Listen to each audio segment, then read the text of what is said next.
Yeah, I can hear you Yep. now. Oh yeah. What's going on, my boy? All right, hold on.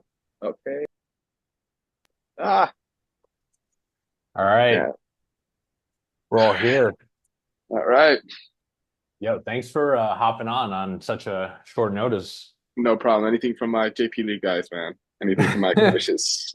Anything for the commissions. Um, yeah, we actually really wanted to hear your story. We're supposed to have a podcast with Edgar, but his schedule wasn't kind of good this week. I Hold on see. one sec. And then you were on the list, so I was like, all right, let's ask Mo was on the list and Do it. some other guys in mind. So we're Nice. doing a little we're doing a little things a little differently. Ethan came up with a good format, kind of like the Steven Jackson, Mad Barnes podcast. Yeah, bro. That's But cool. That's dope. Nah, it's dope, man. It's dope. I'm gonna be honest. I haven't heard the other ones. But now it's something I will tune into. yeah, if you want to know Listen more to. about why Kevin Diaz became a firefighter and you know, Oh, nice. That's dope. Okay, cool. I didn't yeah, even know that. yeah, I didn't he even know talks that. That's about dope. that. That's cool. All right. And then Do we have Josh, any? Do we have any shit talking going on or any yeah, dude, this is just an open conversation, like we're okay. a normal day on the JP League basketball courts. Sorry, just getting over the I had COVID like last week, so Oh shit. That shit still exists? bro, it's been going around. I think people were getting sick like Yeah, last I'm not gonna month. lie. I was sick last month, bro. Like I would say first week of the season, right before the first week of the JP League, I was sick, bro, and I've never been sick for like 7 days straight. And I was sick for like 7 days straight, bro. Oh And I was just wow. like it was like, yo, is this even a regular fever or is this something else? And I think I That had was COVID, but definitely COVID. That sounds yeah, like COVID. yeah, and I just stayed home the whole fucking time. That was like the worst. I lost fucking 12 pounds. So I worked really hard to like gain my weight. And knowing myself, I'm a very skinny guy. I've been a skinny guy my whole life. To gain weight is so difficult. And it took me like so long to like gain 12, 13 pounds. And literally in 1 week of having COVID, I couldn't eat properly. I can go to the gym. I can work out. And like literally 1 week, all disappeared like that, bro. I was just like, damn. But I'm back like 8 pounds up, So we're back in the process trying to get it back. So, but yeah, screw Yo, COVID. Screw COVID. that's crazy Muscle that memory. yeah, the, Yeah. the muscle memory for sure, and it's good that you're feeling better, dude. Yeah. Your whole the struggles with weight gaining is interesting because I started watching a show. It's called Alone, and it's about these guys that have to survive in the middle of like a remote area in Canada in like below freezing temperature, right? And they survive by like they don't have anything. They have like a radio just in case they break their leg and they have emergency pick them up, but Oh, wow. they hunt squirrels and like birds and shit. Oh, it's fire. That's fire. And the whoever survives for 100 days in the wilderness Wins gets the a prize million or something? dollars. But dude, they're alone. Nobody's with them, so they have to fish, they have to hunt, they have to build Or their how shelter. are they being recorded? Is like what they have their self-recording So they stuff have like a or GoPro, they have all these technology oh, camera very nice. stuff, but they don't Okay, have cool. anything. They don't have like a fire, like a lighter or anything. They have a fire Yeah, start. They could choose between like 10 to 20 tools, like a knife, like a piece of rope, a piece of tarp, to build shit, right? They build uh, boats, houses, for themselves. sheesh. Uh, And everyone's like on a time limit because they have to find their own food, right? So some people's strategies to win the whole thing is like a month or a couple months before is they chug olive oil every single day and they gain like 60 pounds of fat. So wow, that fat storage is like energy. So like you can go more that's a days good without idea. eating. Yeah, yeah, So the guy who won, he was like 70 pounds like fatter because he literally just drank olive oil and he found like a moose and a massive moose. Dude, these things are like 3 times the sizes of a horse. yeah. He like killed They're that huge. shit. And he had to like cut up like a leg a day because it was literally like 200 pounds he Oh was my carrying back. God. It was like a mile away. He had to bring it back to camp. And dude, there's bears and shit, like mountain Yeah, lions. bro, it's crazy. I'm So surprised dude, nobody died in that shit. Like there's some somebody like serious injuries, bro. Someone ate like a porcupine and it had like some dangerous ah virus and they got sick and they had like all these like fever, like chills and shit. They had to shit. call it out and anyway, I don't want to get too off tangent, but anyway, the key is like I guess Olive like oil? they were saying eat a lot of fats, like eat a lot of Yes, yes. fats if you're really trying to gain like some weight, I guess. But That's an I'm not interesting trying to get like strategy. fat weight, I'm trying to get like muscle weight. I don't know if that works with muscle weight, oil and stuff, but I think like the fat is used for I don't even know. I don't want to get too into it. But it's anyway, probably if you want to energy gain some storage. weight, Yeah. Drink chuck some olive olive oil. oil, bro. Drink some olive oil. I got you. All right, let's get into it, right? I have it Yeah. recording. Mo, thanks for joining. No problem, sir. Anytime. Another episode of Commissioner's Corner with the commissioners, myself and Ethan. Um, hey, E, you want to start it off? Yeah, sure. So Mo, I heard you say you haven't watched the other episodes, so this is going to I be have fresh not. for I have you. not. It's very fresh for All me. right, I have no idea cool, what's gonna hit me right now, so I'm just ready for cool, it. Yeah. cool. So we're just gonna try to get to know you a little bit better. All right. I've known you on the court, but honestly, I wouldn't Yes. say like I know you like super well. Yeah. And the question we always kick off with is we want to know about your basketball history.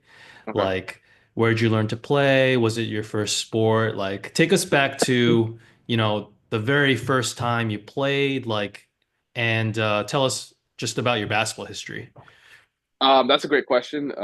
So I started basketball at a very young age. I started with, thankfully, my father was in the army back in this country. I'm from Bangladesh, and when he was in Bangladesh, he was in the army. And as in the army, when he was in the army, he used to play a lot of sports. He used to play like boxing, basketball, soccer, pretty much all around everything. But once he came here and once he had kids with us, whatever, us as kids, he wanted to put us onto something like a athletic sport, I guess. And then here in the U.S., soccer wasn't as popular when we first got here. Boxing is a sport that my father really didn't want to put his kids into because a lot of people got injuries. He himself got a lot of injuries. But basketball was something that really intrigued him. Like he liked a lot, and he wanted us to do as well. So from an early age, I'd say maybe like 3 years old, he got me like it was one of those little hoops, those plastic ones that Fisher stand Yeah, up Price. and with a yeah, little ball. Yeah, so we started with yeah. that, and I have an older brother who's 3 years older, and our whole life we're like very competitive. If you have a close, I don't know if you have brothers, but if you have a brother that's like maybe 2 3 years close by, me and him are very competitive when it came to sports wise. Like every single team he liked, I liked the opposite team. Every time we played, we always played like competitive. We fought a million times, and like so that's like so that competitiveness also helped out with like getting into basketball. So it started with that little hoop, and then as we got older, my dad would take us like he'd wake us up early, like when we were like maybe 5 6 years old. He'd wake us up at like 5 a.m. and then take us to like a park and like which is not probably like 5 minutes from here where we live in Jackson Park. But I lived in Sunnyside, not too far from here. So he'd take us to a Mm. park and the art park would be empty and we'd just shoot around for like an hour or two, whatever, in the morning, like from 5 to like 7 a.m. And then after that, once we got into schools, he sent us to like private schools that had like a basketball program and stuff like that. So we play. I got into I stayed into basketball a lot from my younger years, I'd say. And then I used to play in Queens. There's a lot of parks and stuff like that. I used to go to the park like almost during the summertime every single day till like from like 2 p.m. to like 8 p.m. at night. And like our skin was all burned up from like sunburn, spots all over, but nobody cared. We all had a great time. Met a lot of good friends through basketball, long-term friends too as well. So like basketball has been like a very, very important part of my life. And I'm very happy that my father introduced me to the game. Steve, before I bring you in, I have a quick follow-up question because I'm curious. So, like, your dad, definitely the military mindset, waking you up early in the morning, taking you to Yeah, the court to like shoot around. yeah. Was he himself a basketball player and he knew how to like drill you, or he just wanted to instill the discipline in you to wake up early and like work on your game? Like, what was he doing with you? Well, he was so when they played in Bangladesh, it's a very different ball style from how we play here. Like even though he learned the game, it wasn't as like he never showed us drills and stuff like that. We kind of picked it up ourselves, going to the park playing pickup and all that stuff. I wouldn't say I ever got drilled. You know how people show you like drills and stuff like that. Hey, do this, do that. I never really got that. It was more of like the discipline of waking up early and hey, doing this, going putting the work in. That was the biggest thing. Like, hey, if you want something, you got to put the work in. If you're not going to put the work in, you're not going to get it. So that was like the biggest thing that he instilled for us, and that really helped out in that situation. And then, like I said, and we have that competitive nature too as well. Like that's something I feel like you can't be taught. It's something that's like I feel like you're born with, competitive nature, and that's something me and my brother were very competitive all the time. And I feel like that helped me. Like, oh, I want to be better than him. and he always wants to be better than me, and that pushed each other to like do better and get better at basketball, whatever the case is moving forward. That's So yeah, dope. yeah, That's dope. yeah. Steve, So that's No, you that's wanna add? I love to hear the background of basketball. People always have like different stories, you know, but yeah, like similar experiences or like the competitive side with you and your older brother. I feel like a lot of people have a similar story. That doesn't always have to be older brother. It could be like like a friend yeah, group, yeah. Correct, correct. right? So like, you know, also growing up, you know, did you have like a player that you followed in the NBA that you would say like, oh man, I want to play like him? You could also say like just your favorite player and you know, he's unrelated. Yeah, so there's two players. So my whole life growing up, I was a huge Kobe fan, like a diehard Kobe fan. I got Kobe stuff all around my house.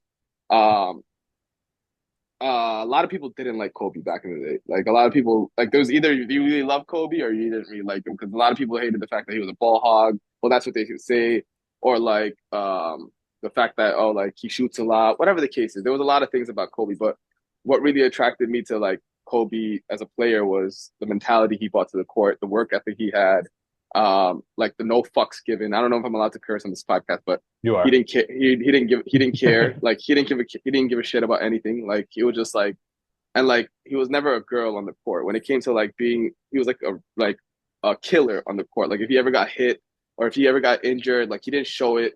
He was just like very like straightforward and like, hey, I'm just gonna take your soul out of you. You can't face me. You know what I'm saying? I like that Mhm. mentality. I take that mentality into life itself, and I feel like that's really helped me. Like Kobe is just like a really important part of my life. And like when he passed away, like I cried, bro. Like I know people that I knew. Damn. It might sound fucked up, but I know people that I know, like I knew personally, but I might not have known them for a long time. That when they passed away, I didn't really shed a tear. Might be fucked up, but when Kobe passed away, bro, I cried, and it was like a thing. Like even though I've never met him, like the impact he had on my life, just from like how he had his life, how he lived his life was such a big impact for me, and I felt it not only helped me in sports, it helped me in life, like how you approach life.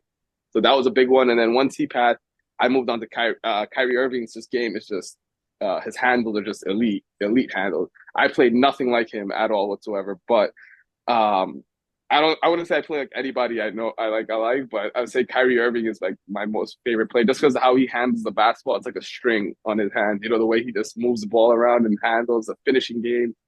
I feel like he could do it all, and he's just elite at it. People don't like him for a personal reason, and that's on him. That's on whatever it is. But his basketball game is, I feel like, hands down, just one of the best in the game. Right? So that's Yeah. like I would say one of my favorite players. So, Yeah, I mean, Kobe is like you said, the work ethic, it really made an impression on me as well. I never really liked him as like a player, yeah, but hands down the hardest worker in the league, someone who always holds himself accountable. So correct. I always really respected that. Like people make I feel like a lot of players make excuses, this and that. Yeah, Like the only time I ever saw weakness, like Kobe, I see as like one of a very strong, mentally strong like yeah, player, like probably the strongest I've ever seen as yeah. well. Only time I ever seen like a hint of weakness is when he like tore his Achilles. Like he Correct. was Yes. 36 years old. He Yeah. hit those free throws too, but Yeah. like going off the court, he's like, man, I'm 36. Like I'm supposed to come back from this. Yeah. And That then he post he had on came Facebook. back. Yeah. Yeah. That He post he had on came Facebook. back. That's what I'm saying. Like I remember that. I was like, oh Yeah. man. And when he came Yeah. back, I had so much respect for him. Yeah. Like I Yeah. became a fan, I think, of him Yeah. later on in his career. Early on in his Yeah. career, I was more of like, didn't really like him as a player, but his Yeah. work ethic, there's just, you know, it speaks for itself. And Yeah. I also, you know, felt a certain type of way. Like he was someone who kind of pushed me as well as he pushed you, like just in that aspect of life. Yeah. And yeah, Kyrie is also a phenomenal player. It's funny how you list these guys, but like um, you know, that Kyrie is also a fan of Kobe. You know what I Kobe. mean? He was Correct. like Yeah. a Yeah. diehard fan of Yeah. Kobe. So Kobe. Yeah. it Yeah. seems like there's like that you know, there's obviously Kobe made an impact on everyone. I That's feel like they awesome. all have. I feel like they all have great game. It's more like the mentalness of where they come from. Like, I don't like people who complain.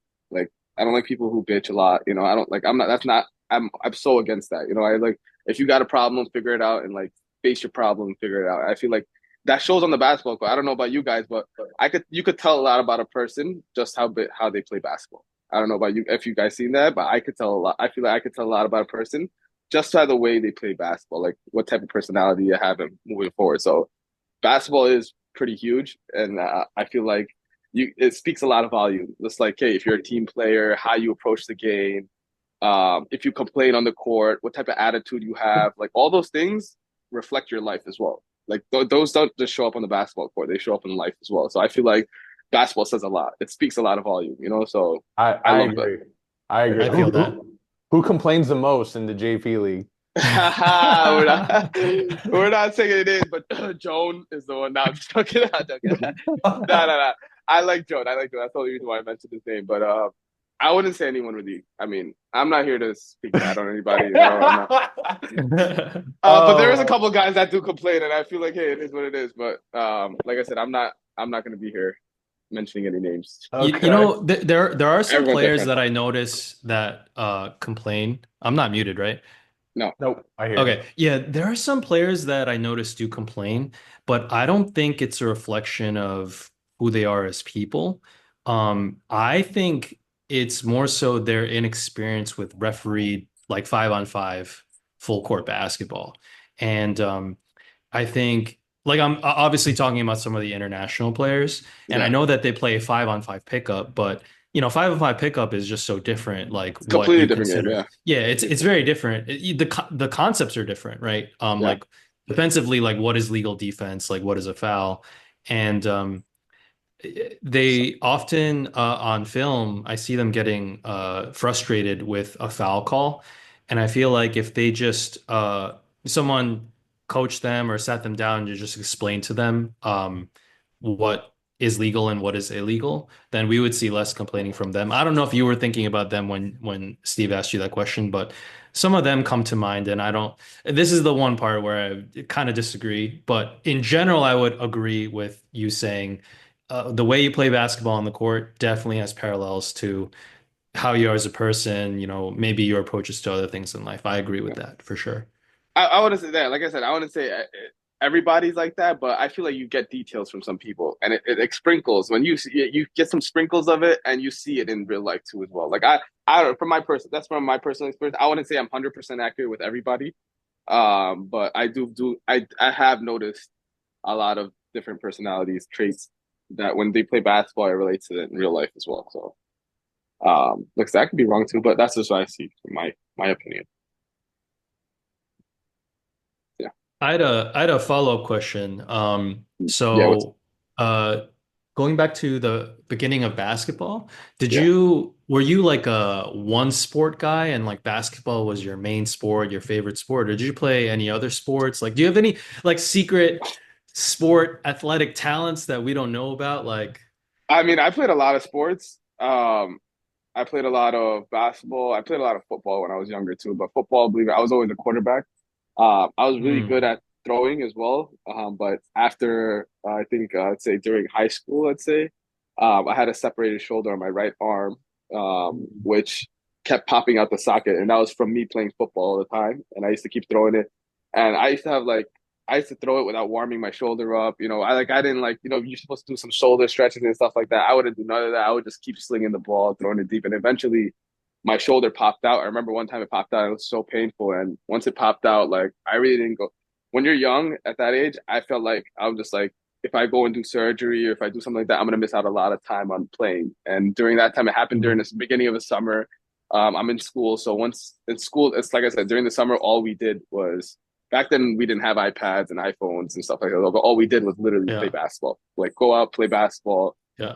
and that's it. Life was basketball. So I was like, hey, if I do surgery, I'm gonna have to skip all this, and I'm like, I'm not trying to do that. So I literally played every single day basketball, and every single day I played, I popped my shoulder every single day. So every day, like mid game, everyone would always have to stop because my shoulder's out of my pocket, and then we'd have to pop it back in, and then I'll play again. And it got so bad Jeez. to a point where like I never even did surgery. I never did surgery to fix it. What I did is I actually got into a job, worked at the car dealership, and when I worked at a car dealership, I worked 60 hours a week, so I didn't have time to play basketball. And then eventually, because I didn't play for so long, a few years, it healed by itself.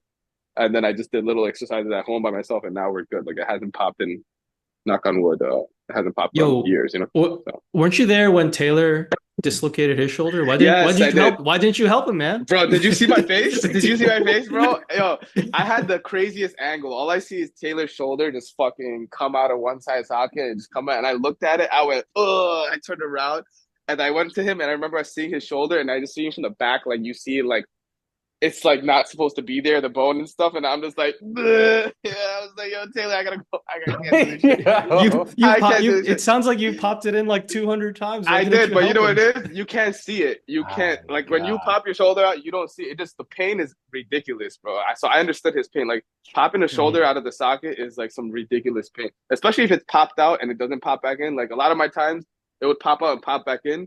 But one time I remember playing handball, and when you play handball, you really have to swing back. And I remember on a swing back, it popped out and it never popped back in. And I remember that pain was like, I still remember that pain to this day. It was like one of the worst pains I've had. I got hit by a car, and that car hit was not as painful as me popping my shoulder. So I was just like, that shoulder pain is ridiculous, and I was like, I don't really wish that on nobody. So, but it takes some time to heal. I'm glad when I healed, and yeah, just Damn, gotta take care of your that's body. Yeah. car crash is not as bad. That's saying something. Yeah, yeah. I mean, the way I got hit, probably the shoulder pain was just so much worse. So much worse.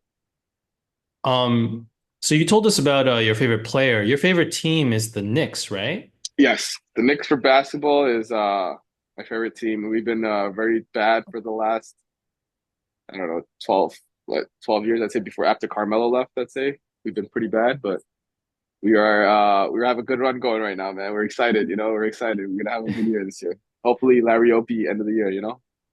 Larry O'Brien Trophy. That's very interesting rooting for Kobe, but also being a Knicks fan because like Knicks have a rivalry with the Lakers. I mean, they're not on It the is. Lakers level, but they do, It does. It does. It like does. It give the does. Lakers a lot of shit, especially when It Kobe does. comes to the Garden, right? It does. It does. It does. I mean, the good thing is, I mean, that was the West and that was the East. So even though they played, they never played like during the playoffs and stuff like that. So like, I didn't have to root for each other during the playoffs.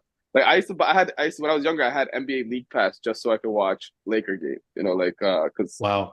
Knicks games would just be on regular television, but you wouldn't be able to watch Laker games. So I remember purchasing League Pass for that, and all Lakers games used to start at like 10 o'clock at night. Because it's out in the West Coast.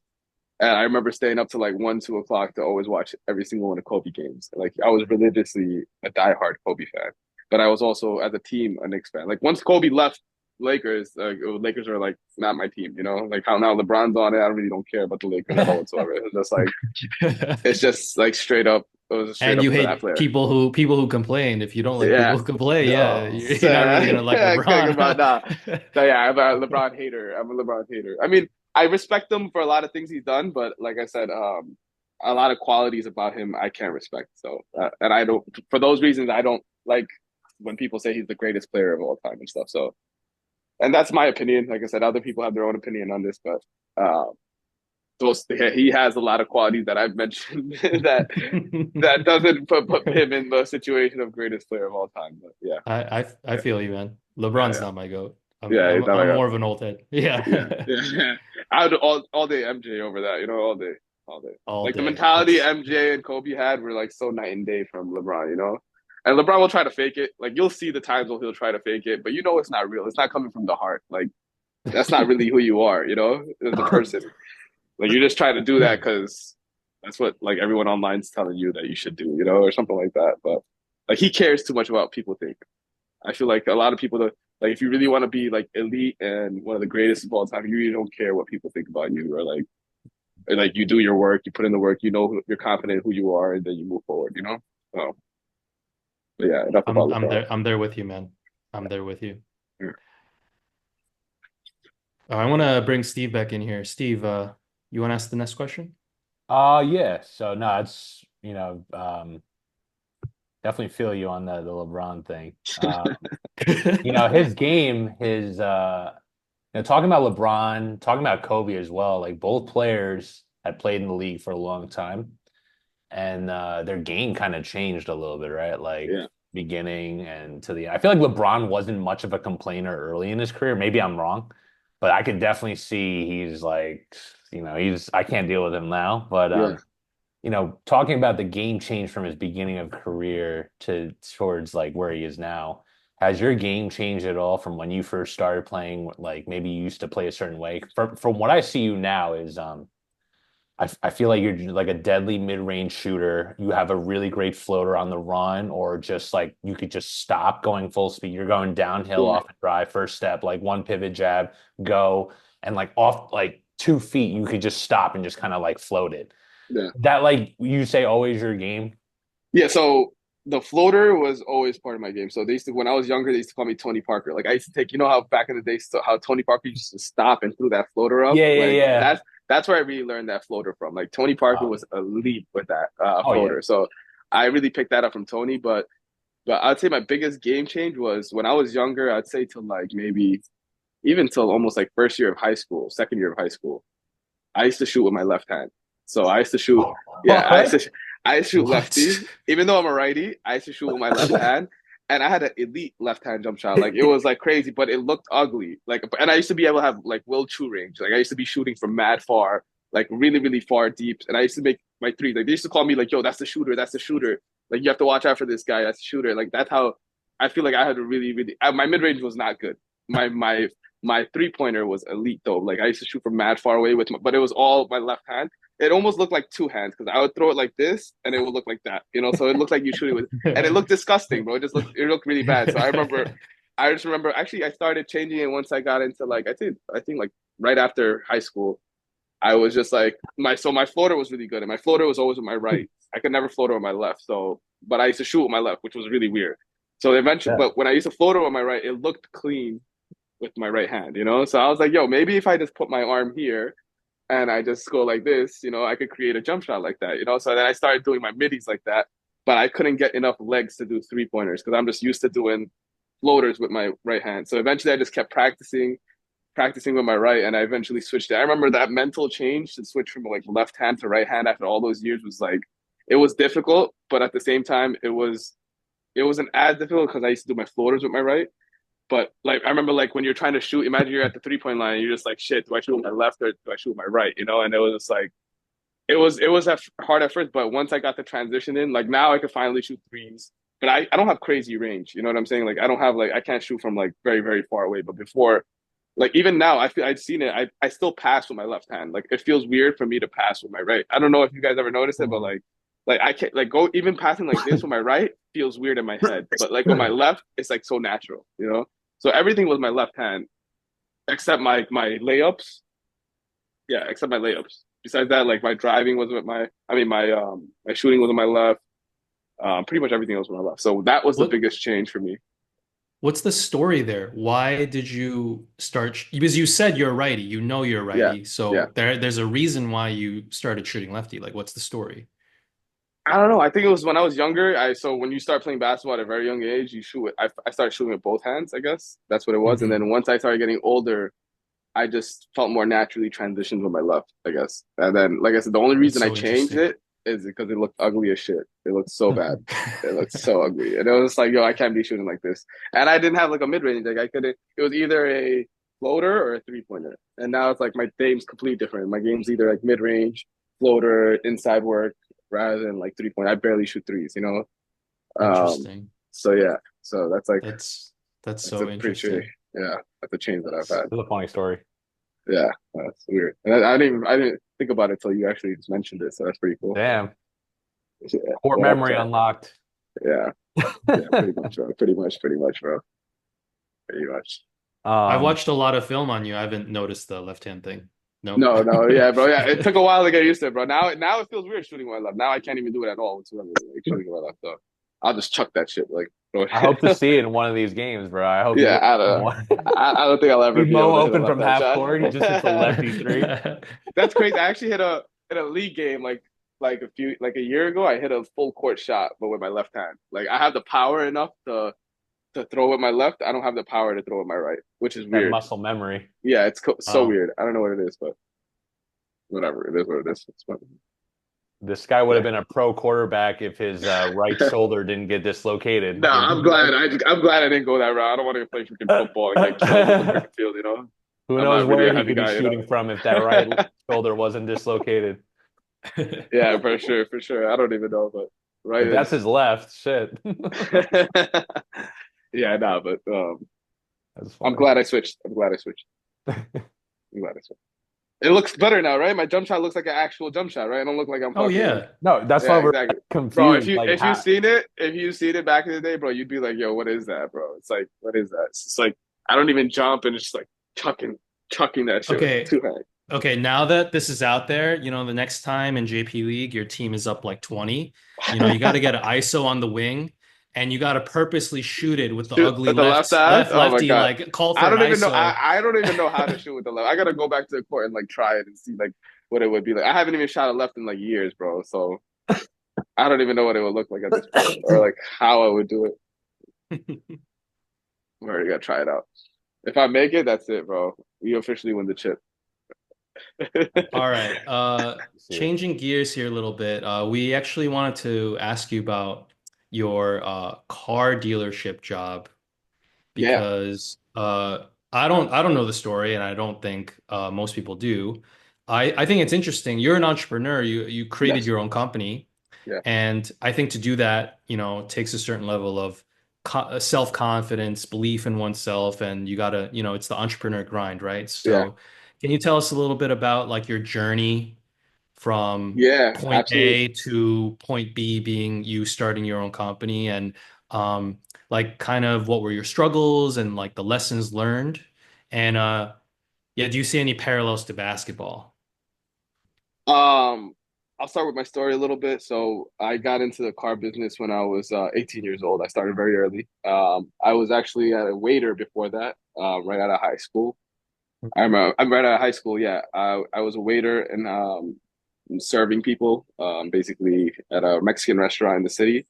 And it was a cool job at 18, but the fact that I was getting home really late, I was probably drinking too a lot as well because I'm a waiter and they just be like, "Hey, here, take a shot, take a shot." I'm like, I'm 18 years. I'm like, "All right, whatever, I'll take a shot, whatever." And I was like, "Yo, I got home mad late. I just didn't like the vibes was going on." And I remember I had a close friend who worked at a dealership who just started, and I remember he showed me a check of like 2 grand that he made this week, and I was just like, my mind blew. I was just like, "What?" I'm 18 years. I'm like, "You made 2 grand this week?" I'm like, "There's no way possible." I was like, all right, I'm gonna go run and get my license. Right when I get my license, I'm gonna go apply for like car dealerships. So I remember got my license.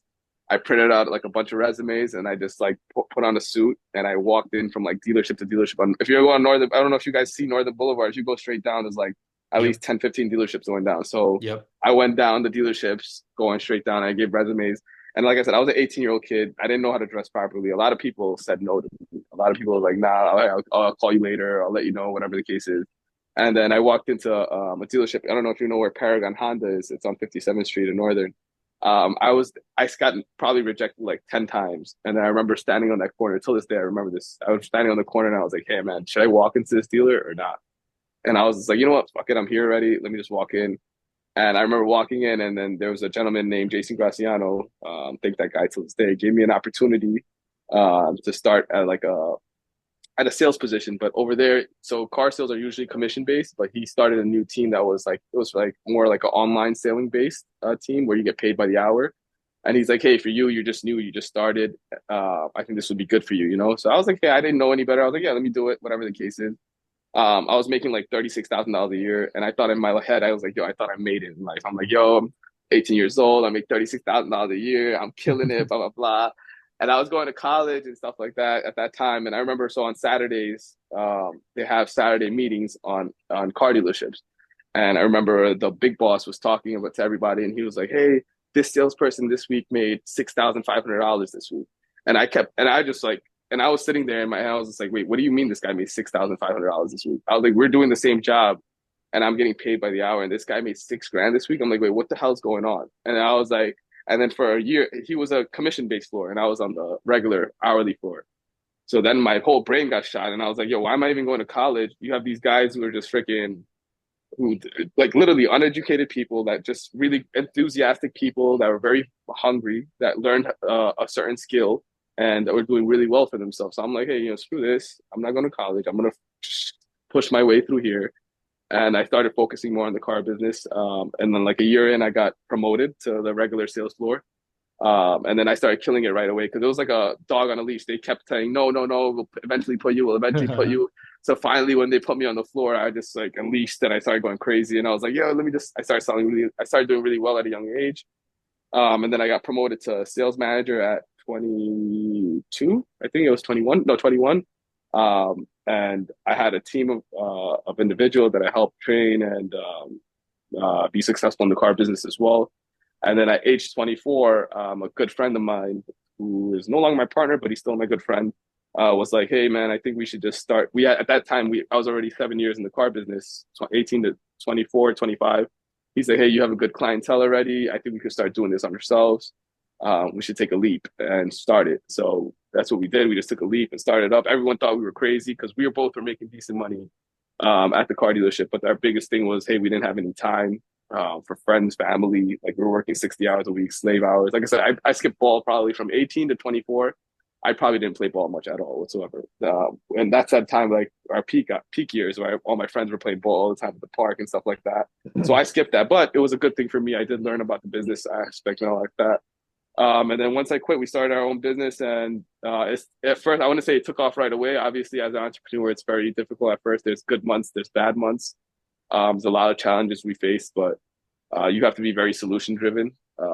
You can't take like any little like thing that any little downfall that happens, you can't take it to heart. You just got to keep moving forward and just like be solution driven and try to like just be focused. And so that really helped me out. And um, yeah, so then once we started doing, I pretty much started doing the selling on my own and build a clientele base on my own, and that helped out a lot and helping me run my business now. So yeah, that's a little bit of my story.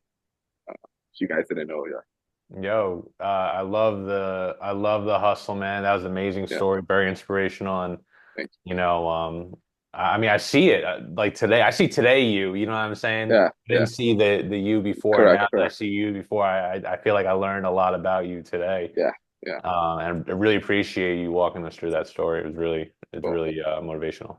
Thank you. Didn't want to make it too long. Apologize for making it a little longer. No, I think Uh, it's great. Yeah, E, what were you gonna I was to say, oh, how it say? relates to basketball? I don't know how it relates to basketball.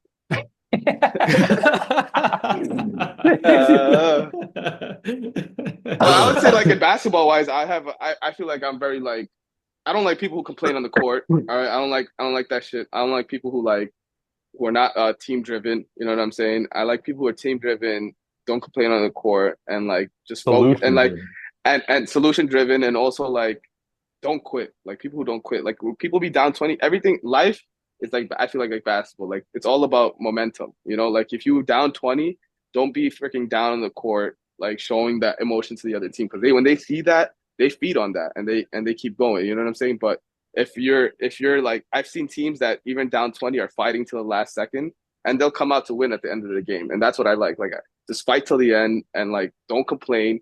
And you never know what's gonna happen. You know what I'm saying? So I see that all the time, and I'd say a good example of that is Will Chu's team on TDL. I always see that all the time. Like they've been in the league for so long, and they've had so many runs where they played like shit, but they still never complain on the court. You never see their team ever. I don't know if you're familiar with watching them on the court, but spaghetti ramen noodles, whatever it is, but they're really good at like not complaining, sticking together, bro, and like just and they've won a lot of championships. It reflects it, it shows it, So and they don't have any crazy like athletic or like crazy players. You know what I'm saying? They have Will obviously, but I mean like in general, they have other more athletic players and better players in that league. But that team somehow ends up winning all the time, and I feel like that's an example. I feel like I could use that as an example of that. That's a great example. Yeah. Yeah. Great example. Totally butchered the name. It's spaghetti ramen.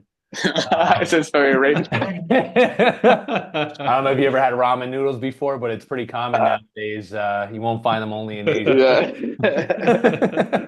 But Yeah, my bad. no, I totally agree, bro. Honestly, I got to be honest with you. When you mentioned that point about nobody complaining, don't show your emotions to the other team.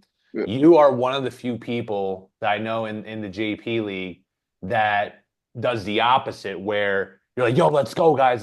You're always in the game. Even Yeah, if you're yeah, down 20, like, yo, like, let's get it close. Let's yeah, get it yeah, close. yeah, yeah.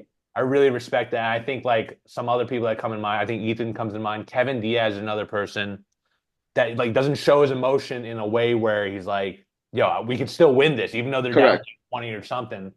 Right. So it's not I see a lot of emotion in the league. I also get caught up in this where I'm like discouraged. I'm like, yo, like, what are we doing right now? Yeah, But like, yeah, I know when I watch you play, you're always the opposite. You're always like, yeah. yo, guys, come on, play D. Like you're always into it where you're always at a position, even though you're down, whatever, or like things aren't going your way.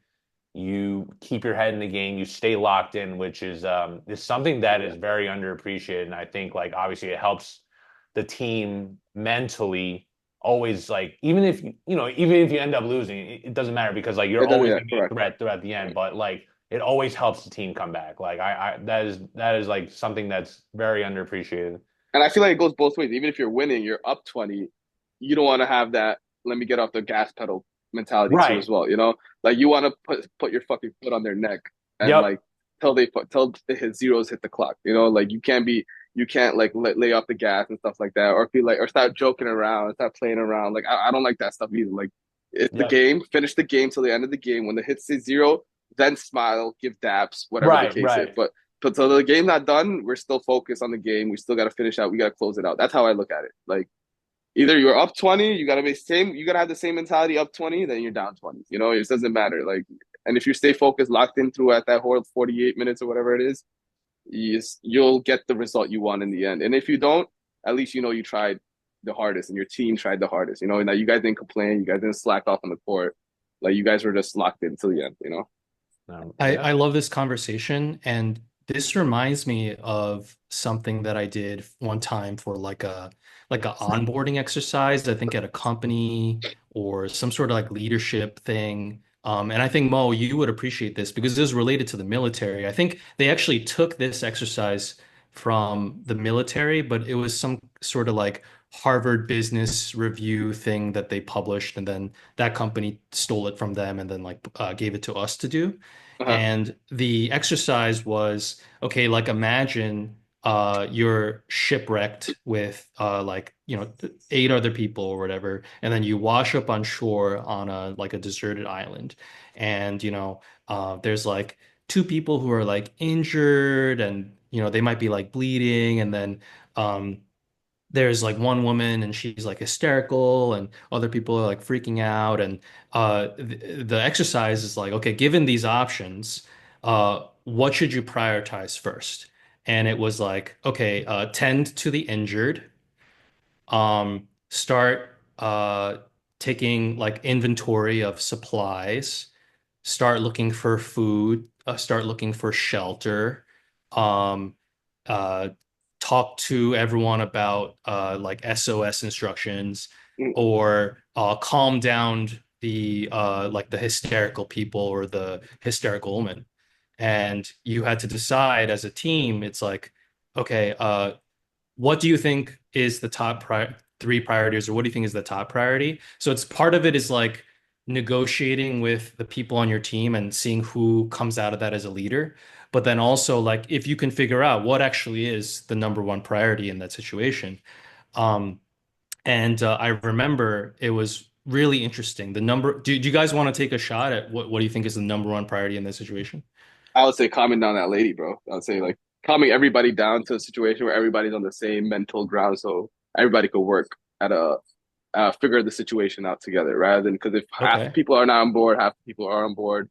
I feel like that doesn't. That's just like it's dragging the ship at a long at a slower rate or whatever the case. Fix the solution, you know. But if everyone's on board, everyone's like not hysterically going crazy. Everyone's trying to come to a solution together to figure it out. I feel like that would be like the first step. I might be wrong, but that's just Okay. how I look at it. Yeah. Steve, you want to take a shot at that one? I don't remember all the answers after hearing that one. I remember the like attend to the wounded or something, like the injured. But I think mental state is very important first. Like based on like what Mo said, like I think, making sure everyone is at the same mental state, even the injured, like calming everybody down and then, starting from there. But yeah, I mean, go ahead. Like, Yeah, no, you guys got it. And it's the connection to what we were talking about earlier, right? And that's why I brought it up. So the number one priority is actually to calm everyone down, because they say you can't get anything done if people are Yeah. freaking out.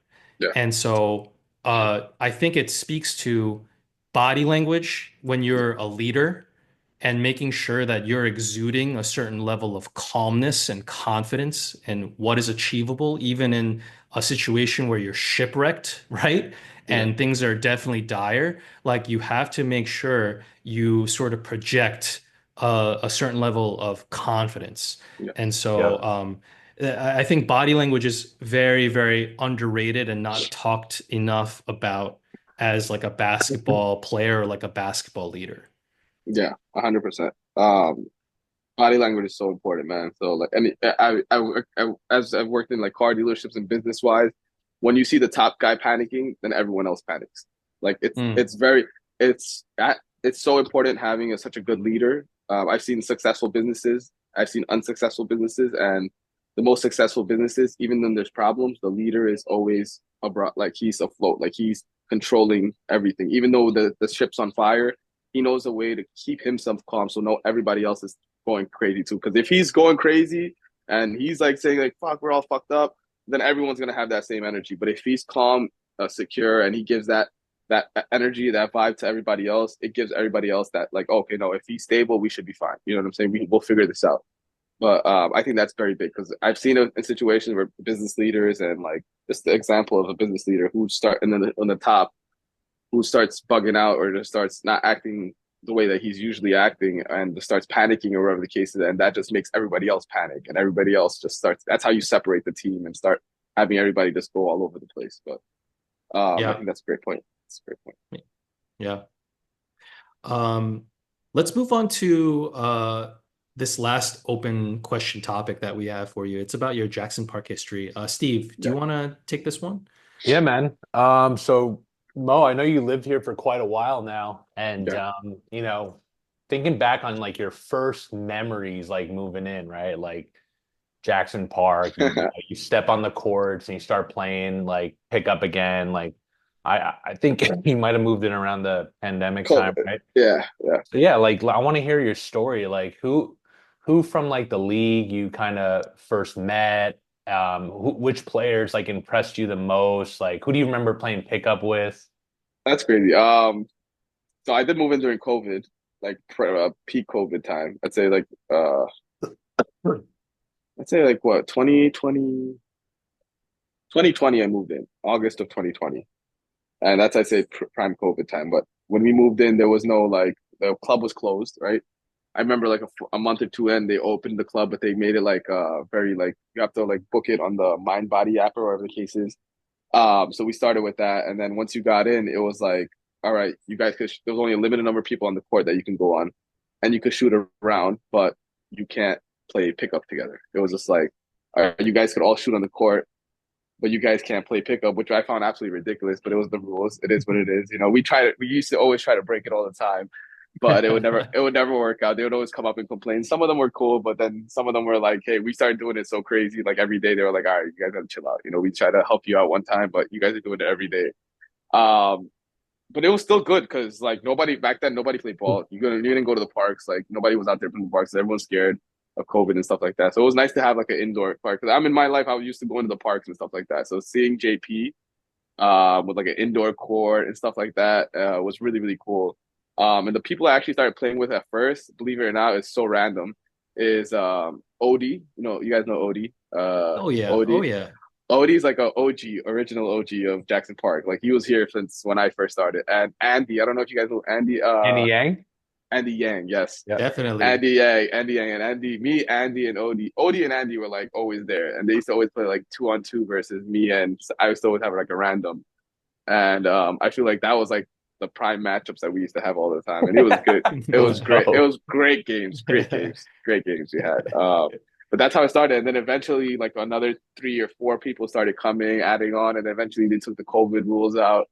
And then once we started playing full court, the game changed completely. It was just like, wow, this is crazy. Because my whole life I grew up, I never played full court. I've always played at the park half court. And now, right now, at this point in my life, I don't remember the last time I played half court. You know, it's just like all we do is league games. If not league games, I play at JP. You know, Right. and there's a benefit to that and not a benefit to that. I'd say the benefit to having playing full court all the time is their stamina is next level compared to other people. Like if you play a regular person who doesn't play basketball often, you'll notice like the second half of the game is completely different for someone like me to someone like that, like someone who just plays pickup once in a while, because they won't have the stamina to stay with somebody who runs all the time up and down the court. So I've noticed that difference when playing full court in JP. But one thing I did notice is I wouldn't say it's softer in JP, but playing in the parks of Queens and stuff like that, like it's like Oh yeah. it's a lot more physical basketball, a lot more physical Oh yeah. basketball. And people think yeah, I'm physical, but like how physical I used to play was absolutely different. Like it used to be like it foul on every play, but we wouldn't call it. It would just be like a very physical type of foul, and it would be a lot of arguing, which I'm not a big fan of. But that's just what I grew up playing, you know. And then when I came to JP, and I remember somebody just got touched and they call a foul, and everyone would respect the call, and I would just be like, damn, I was just like, what the fuck is going on, like right now, like what is going on, like how is that even a foul, you know? And on top of that, everyone's just like, yeah, just give it to him, you called foul, you know? It was like, wow, it's like it just threw me off like so much. And now I respect every call. Like now it's like because that was the biggest transition for me from getting to like playing in the parks of Queens to playing in Jackson Park, the physicality and the fact that everyone just calls a foul and you have to respect it right away. Like that was like the big swing. But I love Jackson Park. Like I love Jackson Park, bro. The way the courts are set up, the way the players are set up, like everyone, all the people that all they do here is literally work out and play basketball, and I love it. You know, I love it. Like everyone's in shape, everyone's trying to get better in basketball. You know, like I love that, man. I feel like it's a good environment, and it helps you get better too as well. So yeah, but that was like, I think the only big swing for me from playing elsewhere to coming into Jackson Park. It's like that was a big. I still remember to this day. I remember. I don't even want to mention names, but I'm gonna mention it anyway. He's on my team. I remember Jeff called foul. Jeff on my team, and this is like the original 2021 when we first started. I remember Jeff called a foul.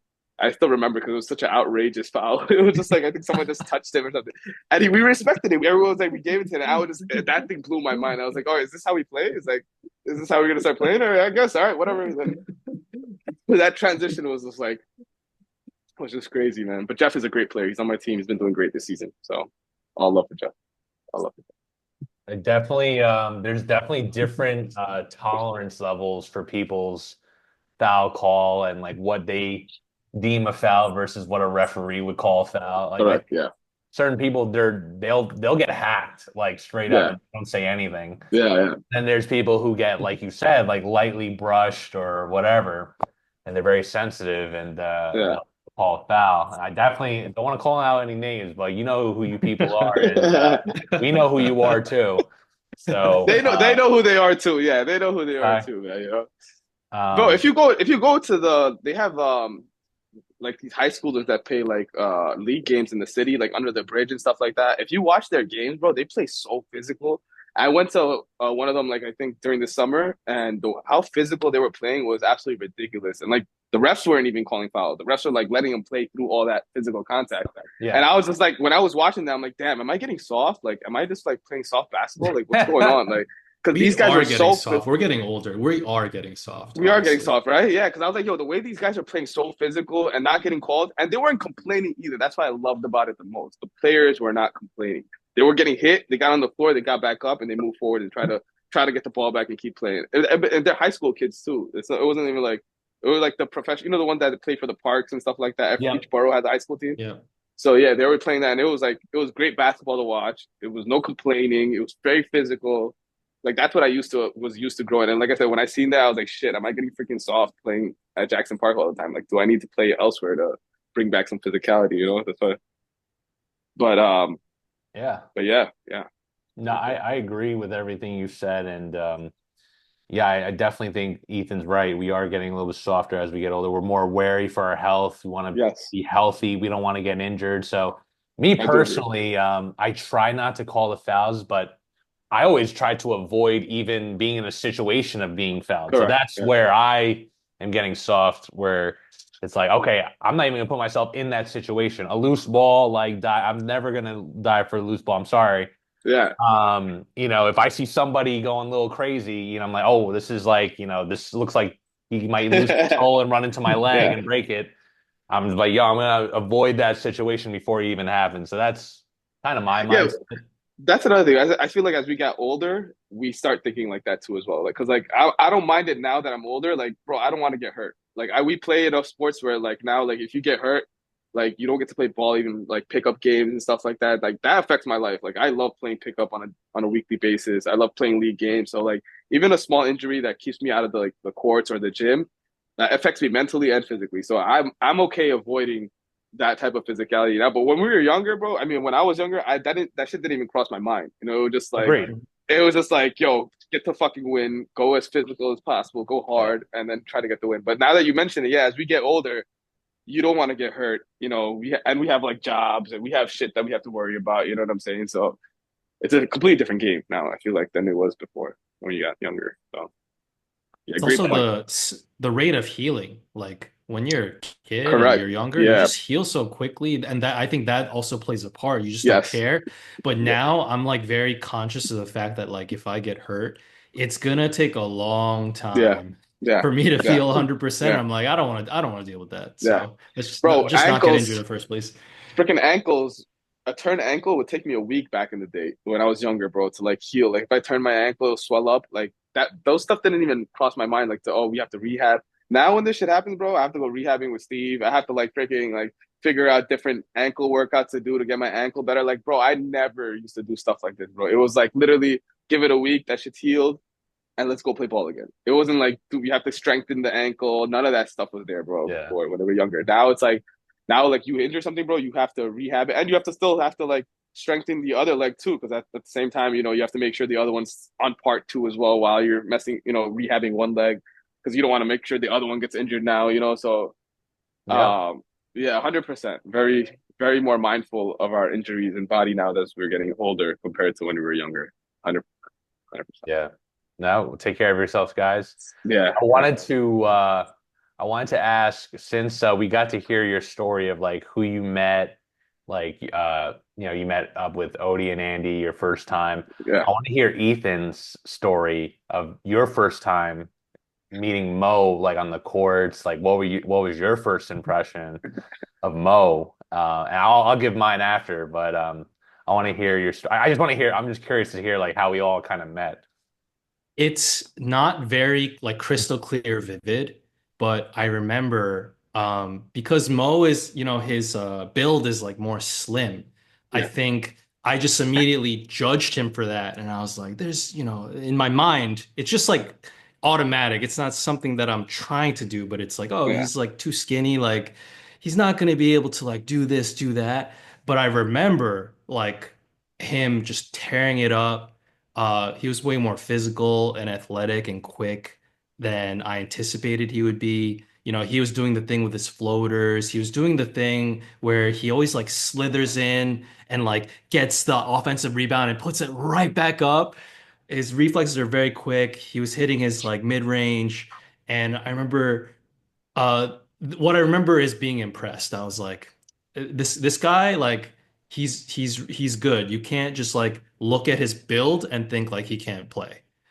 I also don't That's what dress I like a remember. basketball player either. I got sweats on. I had sweats on all the time, like a hoodie. So it looks like I don't play basketball either. Always But repping PMG, bro. yeah, yeah, exactly.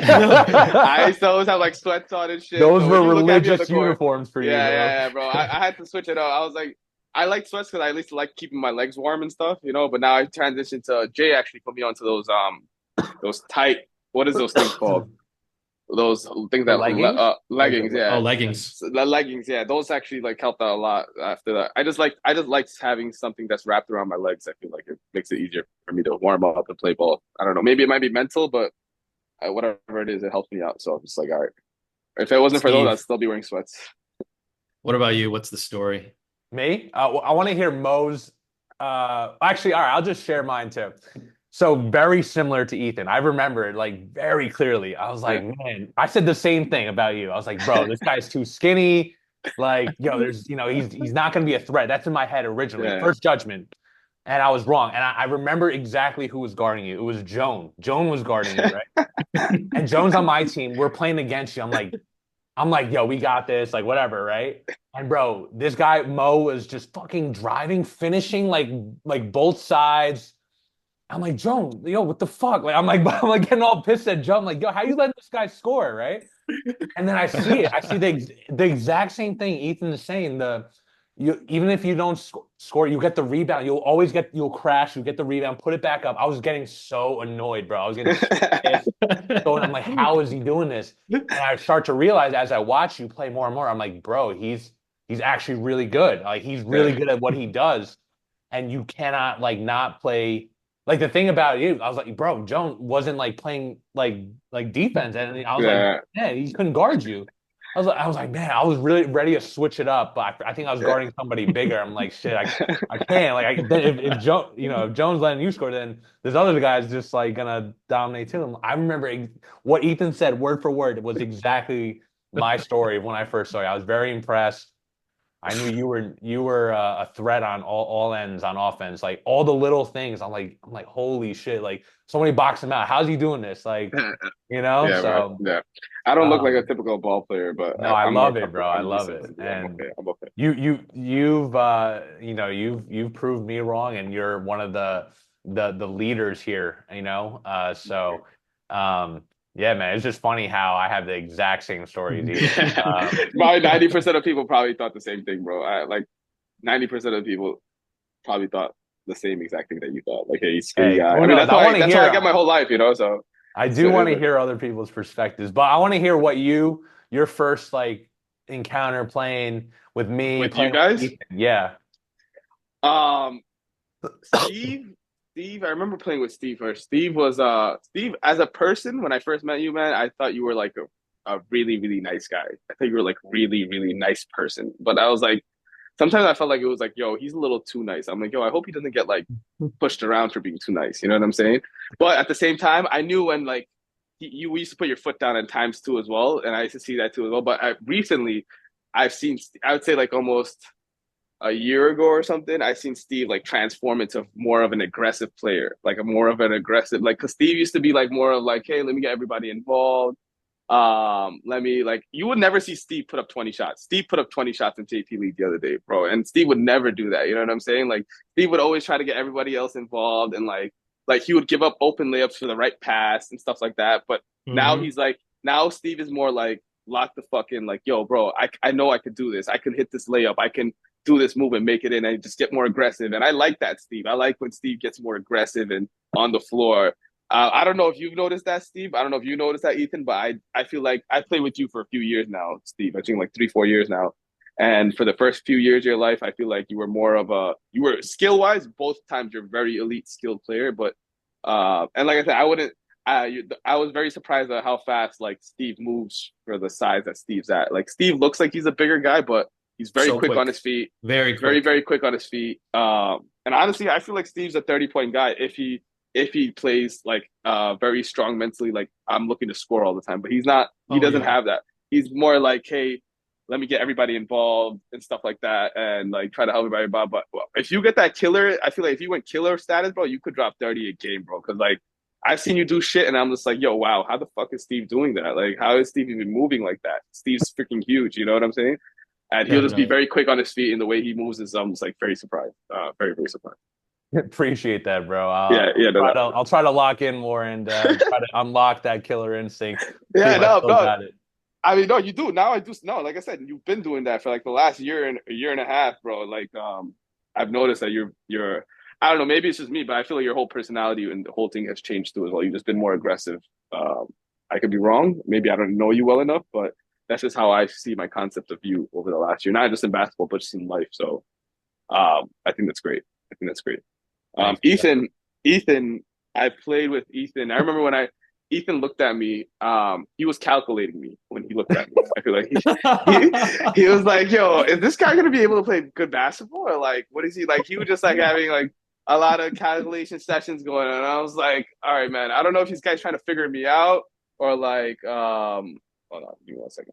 I don't know if this guy was trying to figure me out or like what was going on exactly. And it was him trying to figure me out. Um, and Ethan, I would just every time Ethan scores or anytime Ethan does anything, I just be screaming out, Ethan's 40. Ethan's 40. I don't know if you ever hear me. I don't know if you're 40 I yet, hear but you every I hear you yeah. every time. Yeah. Every time I Ethan love it. scores, you go, this guy's 40. Because you're playing with a lot of guys in their like young 20s and stuff like that. And you're like killing it, and you're like, and you out hustle everybody. Like, you're very like mentally, I feel like very basketball or savvy. Like you rebound a lot, you hustle a lot. Like those are qualities that you can't teach. You can't teach hustle. You can't teach like like commitment, like be team player and stuff like that. Your skills are already there. Your skills were there. You could shoot the ball, you could drive in, but those things I like the most. Like you hustle, you get rebounds, you get your team together, you know how to hype everybody up, you could run plays. All that stuff are like qualities like that stand out, I feel like, for you over somebody else, like a regular JP player, you know? So which is dope. Keep that stuff up. Appreciate that. Even though you're 40, keep it up, bro. Appreciate that. That's pretty much what I have to do to keep up with the younger guys these days, do Yeah. all the little things. If Well, I you're think doing a I great job, bro. You're doing a great job. if I tried to play like a younger player, it wouldn't work. I would love to see how you guys played in your young 20s. Like Steve used to tell me he used to play like Derrick Rose, bro. I was thinking like, no way. Would Oh, you I be? would love to see that. He Yeah, told me the same thing. I would love to see yo, that. bro, I used to have bunnies like crazy, doing some crazy crossovers. I see it because I see the quickness in Steve, but I really just can't see it because Oh yeah, yeah, it's but I can see it because like I see like how quick he is on his feet and like how he'd be handling the ball. He could still do some crossovers, spin moves and stuff like that. It's just I feel like it's a completely different game to play like D Rose to like how you're playing now. I feel like you'd had to change You your game a know, lot too. You know what I thought the other day? I was like, I think I gotta get Steve to do KG's program, KG Liao on Ryan's Yeah, team. yeah, And I'm yeah, like, yo, if Steve came like 2 months later and he lost like I don't KG must have lost like 30 pounds or something. yeah. Imagine Steve with like 20 pounds less. I bet you it's all there. It's No, all bro, muscle Steve. memory. It's I all don't know if you remember Steve. Steve lost a lot of weight, bro. oh, yeah, Steve already lost a lot of weight. Yeah, But Steve was yeah. bigger. He was way bigger from what I But remember. imagine like 20 pounds lighter. I bet you, oh my, like Steve would be nasty. Steve would Yeah. be like KG's been playing way better this season compared to oh previous seasons. And it's killing it, definitely the weight loss, right? definitely. He's just more athletic. I think he's more confident. I think But it's the yeah, confidence. I think it's the confidence because KG was when I remember playing with him, he was very turnover oriented. Like he would turn over the ball over all the time, and I feel like he hasn't mhm, been doing that this season. And mhm. that definitely does with the work that he's put in because he's put in the work. The confidence Yeah. arises, which causes him to do less turnovers and play better and stuff like that. But that's something I noticed about him a lot. I thought he got drafted too early when he got drafted, and surprisingly, he's outplayed his draft. Oh yeah. His He's Agreed. playing draft. real good. Yeah, yeah. So he's playing very good. He's playing good. Right. Let's see. Ethan, you want to get into the I think we covered, a lot of the what we want to talk about. Want to do like the quick hitters? Yeah, let's do it. So we got five quick hitter questions for you, and then we're gonna sign you off, Mo. All right, let's do it. Because we started doing this so we don't put pressure on the guest to watch all three games to kind of like analyze it with Steve and me. We naturally just watch all three games, so it's kind of natural for us to Yeah, talk yeah, about it. But yeah, yeah. let's get through these quick hitters. I'm gonna start you off with the first question here. Which team are you gonna face in the JP League Finals? Probably the Paw Patrol. Paw Patrol. All Either right. You Paw like Paw Patrol Patrol? or Captain Ryan. One of those two.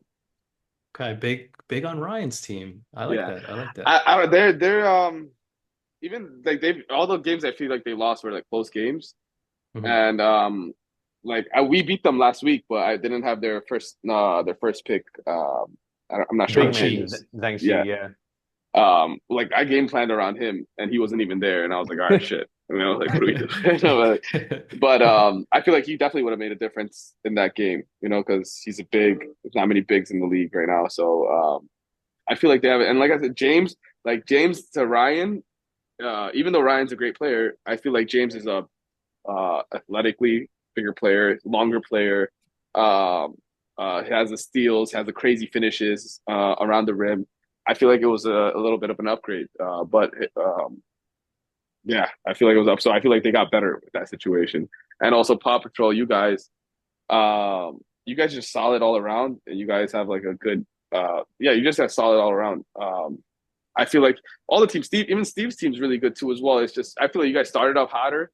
Uh, you guys are doing good too, great too now as well. It's just, yeah, I just feel like the threat is more for Ethan and Paw Patrol. Paw Patrol, yeah, that would be my number one, I'd say. But you guys have, I think all the teams right now are I think this is a very like well balanced when it comes to the league wise for all the teams. No, I definitely agree, and those two teams are on everyone's radar, and definitely have been talked about many times on this podcast. So Yeah. it does make a lot of sense.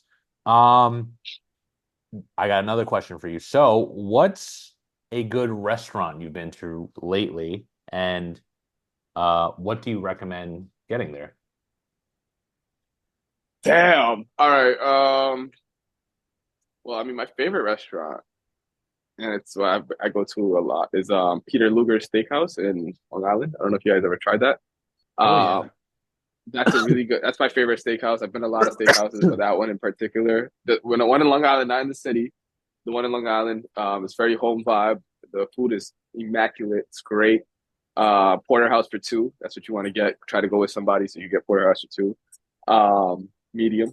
And yeah, I mean, I'm a huge steak guy, so I think that's the best steak in New York City right now. So I recommend that. Bro, that sounds like you'll gain 8 pounds just from eating I'm that trying, today. bro. I'm trying, bro. Shit, I'm trying, bro. I'm You trying, got man. this, I'm trying. bro. I'm trying. Working on it. Working on it. Love that answer. I love Like, Peter Luger's. That's a great recommendation. yeah, yeah. All right. Next question. Is there a rookie from JP League this season who has impressed you? Just one. Yeah. Just one. Damn, I had two in mind, but all right, I'll give you one because he's on my team. Anthony is on my team. I drafted him simply based off what you guys told me. You guys said, "Hey, this guy could shoot. This guy could do this." And I remember first game he dropped 16 for me. Like he just came in and did like some crazy, even Euro steps and shit like that. And like his shot, bro, the way he shoots does not look like it's gonna go in. But bro, that thing be dropping every time. Like he Yes. just like throws it like this, but that thing just goes in every time. I'm like, all right, bro, I'll take it. And I feel like that, like he's been a great, like well, I don't know if he was I think he was my sixth pick or seventh pick. I don't know. Yeah, no, he was my sixth pick. Mike was my seventh pick. So yeah, he was my sixth pick. So for me to get him at six is just like I feel like a steal. I'm like great. And they were saying like, hey, you might have got the one that drove in. I don't even know. I've seen both play. I might have got the better brother. Who knows? I don't know. I think the other ones on your team, I'm not really sure. I haven't really seen them play as much, but they're both great players. And yeah, he's one that expressed me. I'm not gonna talk about the other one as much, but Zay is, I would say, number two because he's just hard to guard. He's super hard to guard. All right, that's good to know. I also like the Anthony's game as well. Yeah, no, he's a solid player. I'm glad to have him. I think him being part of the league is Yeah, makes the league better. 100%. Next question. Shifting gears a little bit. What's a bigger struggle for you? I mean, all right. So what's a bigger struggle for you? Being a Knicks fan or a Jets fan? Definitely a Jets fan, Oh bro. Definitely yeah. a Jets fan, bro. That shit is like the thing is with with basketball, bro. Basketball ends in June, July, and it starts back off in October. So you really have July, August, September, like 2.5 months of off season. In football, usually for the Jets, that shit ends in December because we never make the playoffs. So it's January, February, March, April, May, June, July, August. 8 months. And those 8 months, the Jets are always the most hyped team. Like they always hype them up, like, yo, they're gonna do great this year. We got this guy, this guy. And we always end up dropping the ball. So which ends up being even more heartbroken because then you have to wait another whole fucking 8 months to a year to see them do better again. So definitely the Jets over the Knicks. So the Knicks are doing they're on the right process right now. They're winning games. They have a solid team. They have good ownership. Good. I mean, I don't know about ownership, but they have good management. Leon Mhm. Rose and stuff like that. So they're doing a great job getting everything situated.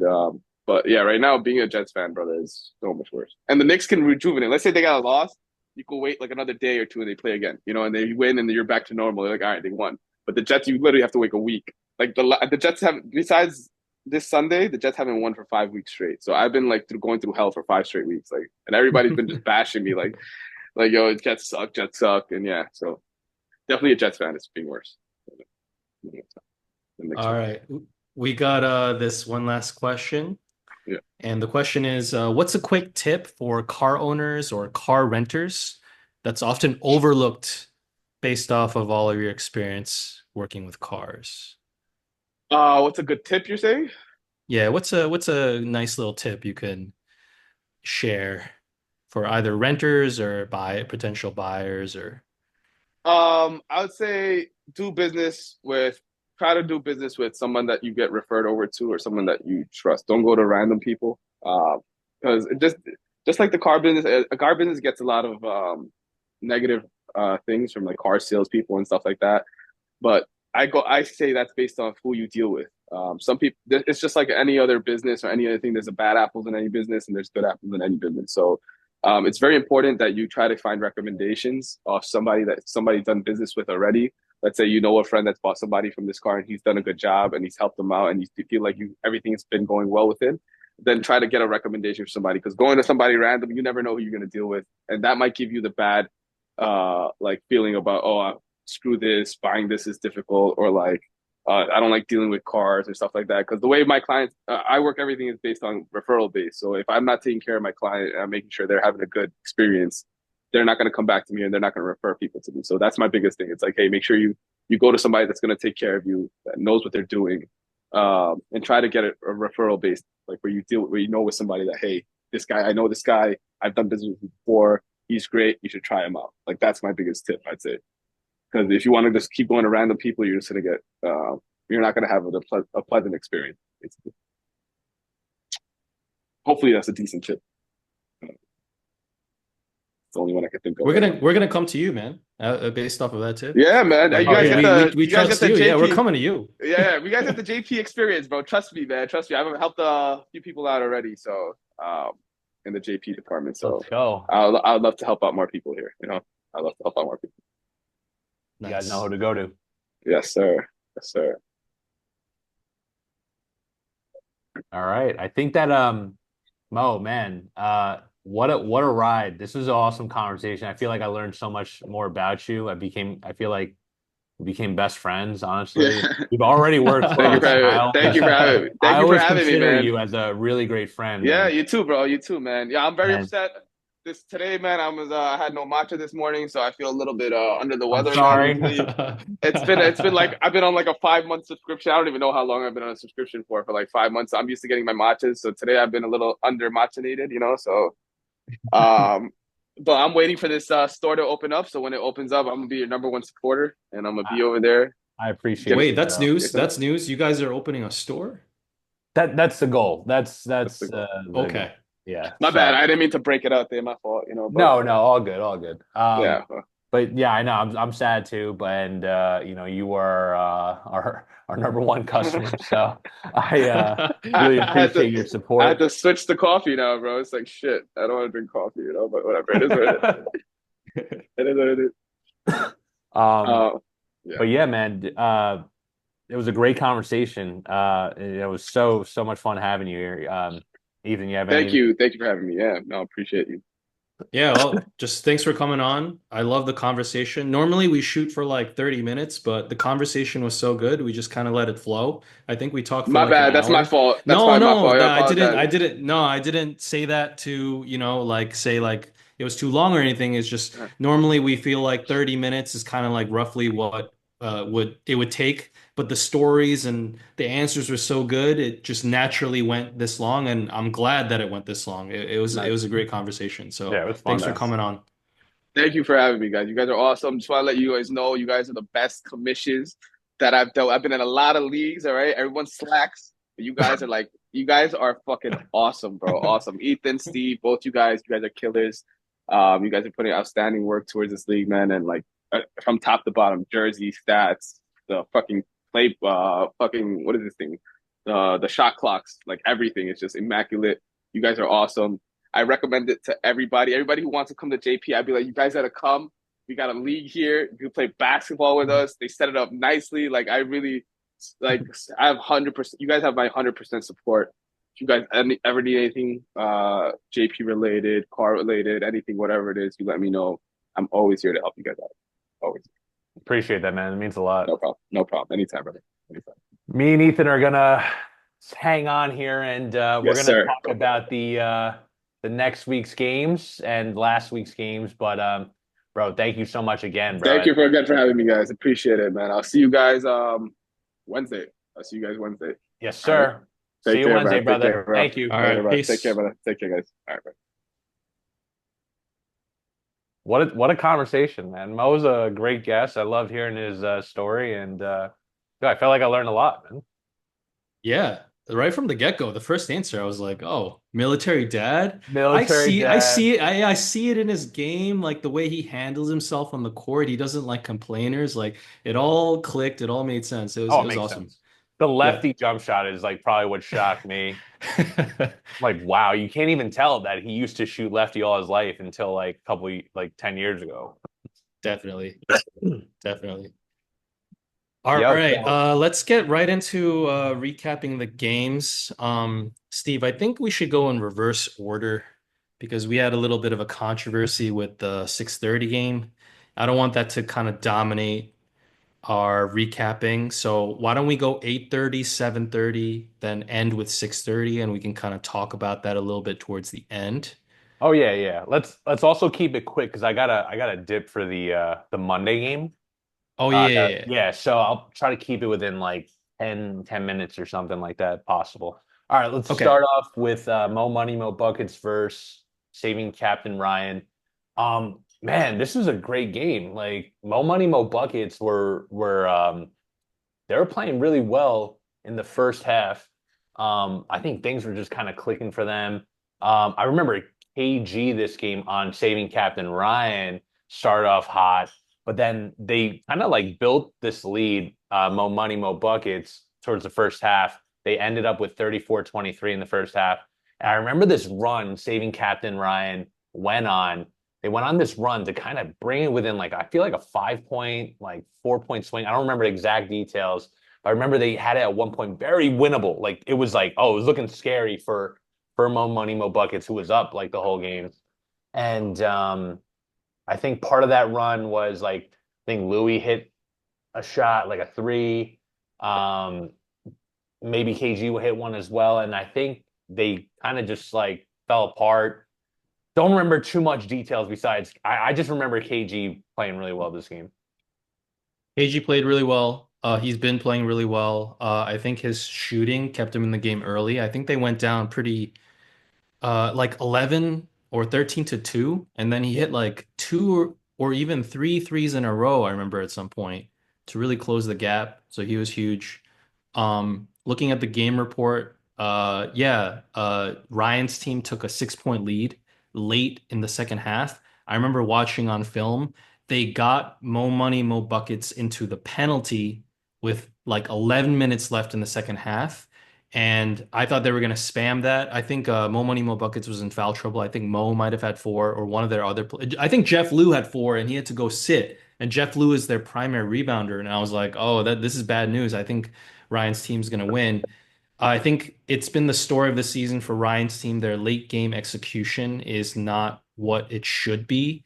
And it's really costing them in the standings. If they drove more aggressively to the basket, they would have gone to the free throw line, took time off the clock. Um, they might have had some turnovers near the end. And yeah, they just let their lead slip, and Mo Money, Mo Buckets got the win. Yep, definitely agree with you. Close game though, regardless. 7 point win to Mo Money, Mo Buckets. And they've been on the that rise ever since. So They're um, looking good. They're oh, looking they're real solid. good. Solid. I Yeah. think they The kind of way figured out how to play with each other. Yeah, they just look very comfortable now. The ball's Yep. moving and they're getting good shots and they're not no bad body language. They're looking real good. Yep. Agreed. Agreed. Let's go to the next game. Paw Patrol, Taylor's Swifties. Oh man, this is a rough game. Sorry. Man, I remember your team having a pretty solid, start to the game.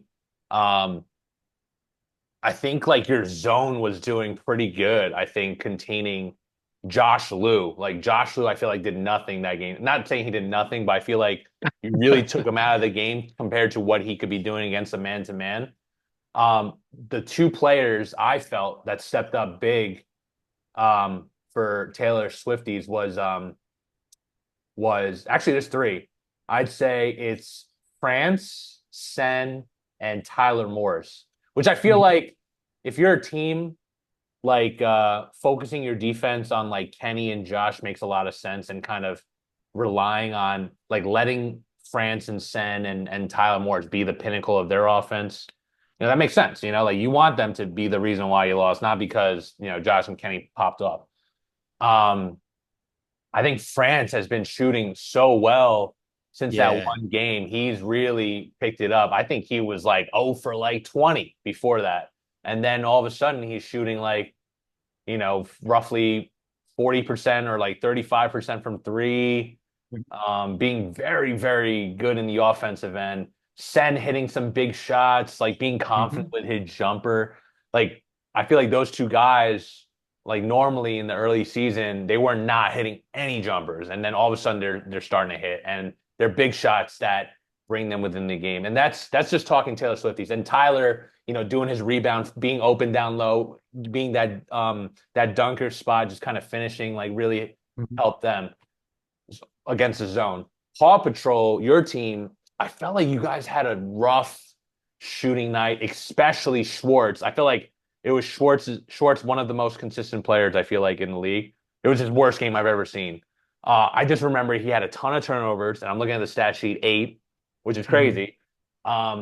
He's like one of your biggest playmakers, your best shooters, you know, 2 for 12 in field goal percentage. So not a hot game. And I think in general, like if he's not playing well, it's hard to get the rest of the team going. And in my opinion, like, I think you guys didn't play great, but the game was so close. So let's say like maybe you guys did have that one or two extra moments. It could have been a game where Paw Patrol easily secured the win. And, I would, if I'm your team, I would just go back saying like, hey, we didn't have a great game. We could have stepped up in these areas, but that was definitely very winnable. The effort was there. I saw everyone putting in an effort. I don't, but when your star player is having a rough night and everyone's picking it up, it's just sometimes not enough. And I think that's just kind of what happened with your team. Yeah, agree with everything you said. France hit some big shots. We played the zone for a reason to try to really clog up the middle for Josh Liu, who's been averaging like 23 points a game. We did our job, I think, defensively. We held Josh Yep. Liu to 12 or 13 points. Yep. Kenny also, I think, averages 15 or 16. He only scored 12 or 13. And our game plan was, make the others beat us. And they did. So we got to give him credit. We Yep. had the lead, if you look at the score graph, pretty much the whole game, only until the end when they, distanced themselves from us and we couldn't come back. There wasn't enough time. So hats off to them. Um, and yeah, I think uh, we just need to execute better. You can't just be the better team and not execute. And we lost the turnover battle. We didn't shoot well. If you look at our shot graph, we had a bunch of missed layups. We shot 50% from the free throw line. So we executed poorly, and Taylor Swifties executed their game plan, and so they deserve the win. Yep. Yep. Good game regardless. All the games are good this week. Yeah. Last game was my team will steal your lunch money versus Kevin Diaz. What I remember from this game, Brian Lee on Kevin Diaz was a problem for us on all matchups. I think like we had three different guys guarding him, and he was just he was hitting threes, really opening things up for his team. They had the lead in the first half, but it was close, 36-33. And Kevin Diaz eventually ended up winning 64-62. Um, and then the other player who I thought played really well was Leo. Leo, anytime he touched the ball in the paint, and we had Zay on him, our biggest guy, and Zay is usually a really great defender in the post, but Leo had like one dribble, one bump, and he would finish every single time. He had like tough shots, and kudos to Leo and Brian who really, really stepped it up. And then Kevin Diaz and Joan, hit some big shots towards the end. I know Kev hit a big three to kind of keep the game going in their favor. And then we'll steal your lunch money. It was Odie's debut. He was lighting it up from three. I mean, uh, he got going early. I think he hit his first two threes, and then he started being a threat. Really getting the team going. It was a really solid team effort from all areas of the floor. Um, Not the best shooting night for this team, but it's you picking you have wide open shots, and you just sometimes you got to take them. This team has been struggling. My team has been struggling to really hit open threes. So defenses have been adjusting accordingly and taking advantage of that. So yeah, just a rough game on that side. But yeah, I mean, let me know your thoughts. Um, Outside of the controversy, just the game by itself, I thought Brian Lee played amazing. I feel like there's a connection. Like we always talk about certain players on the podcast, and then like maybe the week after they like pop off. I don't know if I'm just like Yeah. imagining it, but watching on film, yeah, he was more aggressive. He was taking it to the basket. He was driving and kicking if it wasn't there, kind of like what we talked about, creating opportunities for his teammates. And Yep. he had zero turnovers, shot better from the three after I kind of called him out and said he's shooting 20% from the three. And they built up a 10-point lead at one point, and they Yep. were looking real solid. Um, and then you guys climbed back. JC hit some big threes. You guys just kept coming, kept coming. I remember you hit a really clutch three in transition where you just dribbled and like stopped and just took the three. I think that tied the game. And yeah, they just kind of eked out the win on that last possession where Joan drove in transition and scored the 2-point basket, like layup. Yep. Tie Um, game at the end. Yeah. but just overall, I was really impressed with the way that Kevin Diaz played, the team, how they played because they just played with way more energy and aggression. Like you talked about Leo, he played like he had something to prove. Brian definitely played like he had something to prove. Kevin always kind of is the Energizer Bunny. Joan hasn't been shooting very well, and I felt like, also played more in control and shot better this game. And if these guys are gonna, get wins, they have to play like that every week. And they showed because I really really like your team, Steve, that they put up 64 points against you guys. They showed that they should not be looked down upon. They can hang with every team in the league if they're hitting. Mm-hmm. Absolutely. I noticed they also out rebound us 27 to 37, which is just really crazy because we're like I think a lot bigger than they are, but maybe Hmm. not. Who knows? But yeah, I mean that just shows like they really hustled to get those boards, and yeah, I mean, size helps, but doesn't equal, hustle is just as important. Should we address the controversy in this game real quick? I mean, we sent out the email, Yeah, so we but sent out an email. So here's my recollection of the events that happened during the game. So um, I get a text from Joan that Will's not playing, and he's looking at James as a potential replacement. So I think there's just confusion there, right? Um, I don't think everyone knows that Will's not playing. And then James is already a replacement player for saving Captain Ryan. So it was not confirmed that he was subbing, right? And then uh, our rule is that in order to get a sub approved, they the captains of both teams need to agree upon it. So that didn't happen. So uh, Jones' team had James sub. Um, he just shows up in uniforms, warming up, playing in the game, ready to check in. And during the game, I hear JC, coming to the team complaining. We're all like, "Hey, what's up with James? Steve, do you know about this? I don't know about it." JC then goes to Jones, says, "Hey, like you can't sub him back in. Don't let him back in." I don't know what happens after that. I'm focused on the game, not really focused on the sub, right? And then after the game, we end up losing. James ends up playing again. And then JC complains that, hey, like, James is an illegal sub. Uh, and the rules, we sent out, we had these rules in place because we had issues in the past with subs, unannounced. Our emphasis on improving the players within the league. So getting players to sub from the rec division, right? or getting more play time to players who might not play as much.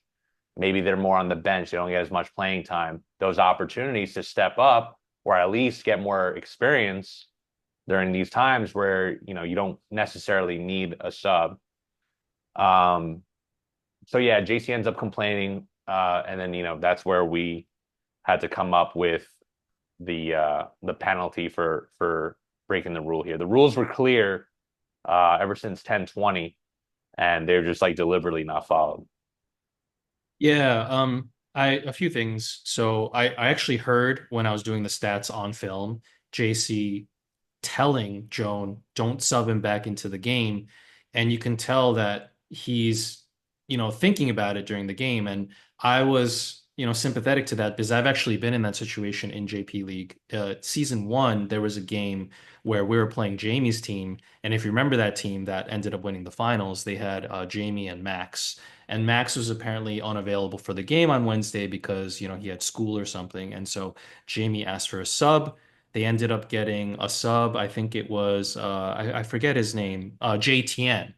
And so they're playing the game with JTN, and then Max kind of shows up in like the third quarter and Right. checks into the game, and we're all really distracted. We're like, you told us that he's not going to play in the game. Why is he subbing into the game? And it's yeah, I'm just sympathetic to the idea of a player that you don't know is going to play in the game just checking into the game. That's definitely a distraction. But more so than that, I think me personally, I'm very wary of the slippery slope that this would go down. Because if captains can, so we talked to Joan about it, and Joan said many things, but one of the things that he said was James Mung is not as good as Will Chu, so most likely he would have gotten approved. And all teams, if they were playing us, would rather see us play with James Mung than Will Chu. I'm sympathetic to that argument. However, going back to the slippery slope, if we allow a captain to use that rationale, then what's to stop a captain in the future being like, okay, so let's say that for my team, like Brian Melville is, out for that week. And then the game is tied and we're on defense and we just check in like Jacob Rusoff and we say, Jacob Rusoff is similar to Brian Melville, maybe even, like slightly lower, arguable, and we don't tell anyone, and he just checks himself into the game, and then we cause this distraction. We get the benefit of the distraction and the added size, defensive rebounding, so on and so forth. And then if we do that, that captain could then say, well, you let uh, this captain in season six check in James Mung for Will Chu without any approval. Why can't I do this using the same rationale? Like Jacob Rusoff isn't better than Brian Mulville. They're about the same level. And so it's definitely a slippery slope. And, you and I are both friends with Joan. I felt really bad because I'm just putting myself in his shoes, like to win a basketball game, especially the way that they did on the last fast break layup, Joan himself scoring the basket. And then for us to strip that win away from him and give him a tie. I think if I were in his shoes, I would be also very, very upset. So I sympathize with that. But I think as commissioners, we have to look out for the integrity of the league, and we can't have this slippery slope and free for all chaos where people start doing whatever. It's gonna be bad for the league. So I felt bad, but I think it was the right decision. Yeah, no, I agree with everything you said. Uh, yeah, I think you covered it all, and I think that that's a great example. It's just an unfortunate situation. I also feel bad.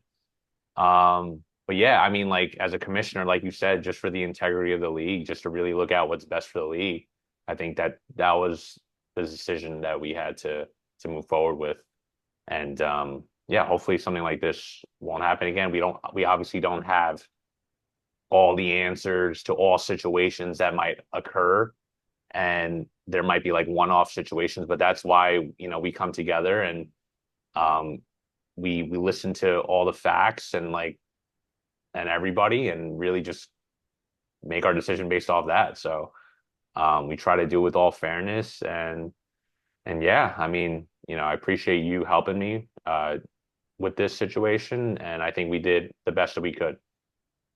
Yeah, it's one of those situations where you can't please everyone. So For sure.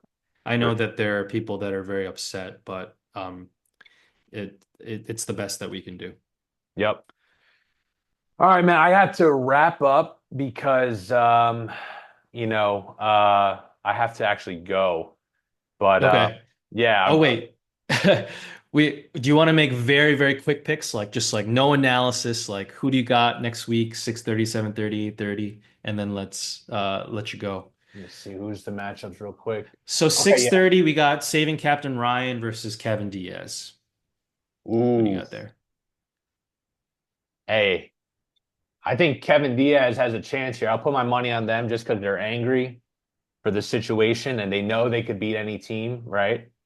I Mhm. think I'll put my money on them. If Brian continues to play well, Leo can just dominate, and then Joan and Kevin can hit some shots. No, I definitely think they have a chance. Saving Captain Ryan has to really finish the game like in the second half. Anyway, yeah, what about you? Yeah. Yeah, same. I think they're going to be very motivated. They're going to be very upset. So I'm putting my money on them in the 6:30 slot. Next game, 7:30, we got your team versus my team. I think we're just both going to pick our teams. So there's not much going on there. I'm just letting people know my team is not going to have Schwartz and Josh Liu. So we're definitely the underdog going into this week. We might get a sub, talking to JC about it right now. Because I feel like we're just losing so much firepower just to make it a little bit more of a competitive game. We want to ask for a sub, but it's totally within JC's right to say no because previous weeks he was in the same situation, asked for a sub. The other captain said no, so I wouldn't be surprised if he said no, and I wouldn't blame him for that. Um, all right, last one, 8:30. We got Mo Money Mo Buckets versus Taylor Swifties. Who you got? Damn, Mo Money, Mo Buckets 4-2. Damn, I think I've been saying this team every week ever since they beat us. I'm like, like they're just on they're at the pinnacle right now. Taylor Swifties, France got to be playing like crazy. You know what I'm saying? So, France got to be dropping 15 this game if they're winning. If Josh Liu and Kenny are both there, obviously they're going to be doing their thing, but I think they're aware of their game plan. I think they're a good matchup for each other. I forgot who won their first game when they played each other. Let me see right now. Okay. Mo Money Mo Buckets. They They won by won, right? 4. They Okay, won but by that's when they 4. didn't have Josh, I think. So it's definitely a little bit different. But I think yeah, I think they with that confidence they have. Steph Dang is not even in form yet, and I've been playing with him pickup. He's been killing it. So I think they have a lot of offensive power to really put Taylor Swifties at risk. I gotta agree. Taylor Swifties, they're on the come up too. But Mo Money Mo Buckets is just gelling. They look so good. They look so crisp. They look like they enjoy playing with each other. They know their roles. No more bad body language. And I could definitely see them winning and finishing as the number 1 seed. Awesome, bro. Dude, appreciate the questions and the setup. The format's amazing. This was a really good episode. Loved having Mo and loved, us talking to him. So it was really fun. Yeah, yeah. Another great episode, man. Appreciate it. All right, brother. I'm gonna end this and then I'll upload this and I'll catch you later. Okay. See you, man. Have a good All one. right. See you, bro. Peace.